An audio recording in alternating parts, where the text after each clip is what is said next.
नमस्कार, मैं juice uncle और बिजनेस की पाठशाला में आपका स्वागत है। मुझे कई सारे दोस्तों ने मैसेज किया कि मौर्य जी मुझे कोई बिजनेस आइडिया बताइए, कोई तरीका बताइए जिससे हम भी मार्केट में आ सकें। तो देखो दोस्तों, मैं पहले कहना चाहूँगा कि अगर आइडिया किसी दूसरे का होगा और बिजनेस उसमें आप करेंगे तो आपके सफल होने की संभावना बहुत कम हो जाएगी। आइडिया भी आपका होना चाहिए और उस पर मेहनत भी आप करें और वो सपना भी आपका होगा तो सफल होने की संभावना बहुत ज़्यादा हो जाएगी। और दूसरा, जो नए बिजनेस में उतरने वाले मित्र हैं, मैं उनको कहना चाहूँगा कि पहले आप मार्केट को समझिए। एक होता है मार्केट और एक होता है मार्केटवाद। मार्केट वो चीज़ है कि जो ज़रूरत की चीज़ है उसको लाइए, बेचिए, और आप जो है ट्रेंड में चल रहा वो सामान लाइए, बेचिए, ये होता है मार्केट। लेकिन मार्केटवाद वो चीज़ है कि आप पहले सामान तैयार कर दीजिए, फिर उसकी ज़रूरत पैदा करिए, फिर उसके बाद आपके पास ग्राहक आते हैं, वो होता है मार्केटवाद। और फूड के बिजनेस में मार्केटवाद का जो फार्मूला वो बहुत सफल है। आप कोई एक ऐसी रेसिपी डेवलप कीजिए, आप कोई ऐसा सेटअप डेवलप कीजिए जो आपके शहर में बिल्कुल नहीं है और लोगों को पसंद आएगा।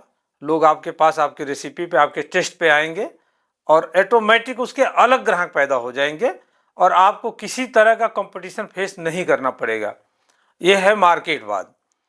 मतलब कि उस चीज़ की ज़रूरत शहर में नहीं है, लेकिन आप इतने नामी हो गए, आपका इतना स्वाद है, इतना टेस्ट है, आपकी जो रेसिपी है उसकी चारों तरफ चर्चा हो रही है और लोग सुन करके आपके पास आ रहे हैं और जो है आपका बिजनेस बढ़ रहा है और वो आपके ग्राहक बनते चले जा रहे हैं।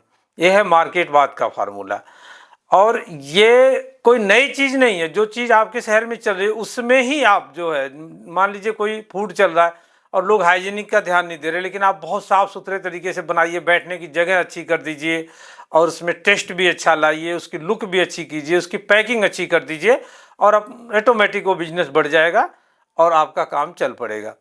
अब इस तरह से अगर उदाहरण पर आप देखेंगे कि जैसे चाय है, तो हर शहर में चाय बिकती है, कांच की गिलास में चाय बिकती है, डिस्पोजेबल में चाय बिकती है। लेकिन चाय सुट्टा बार के जो अनुभव दुबे हैं, उन्होंने क्या किया कि उसमें थोड़ा सा चेंज किया।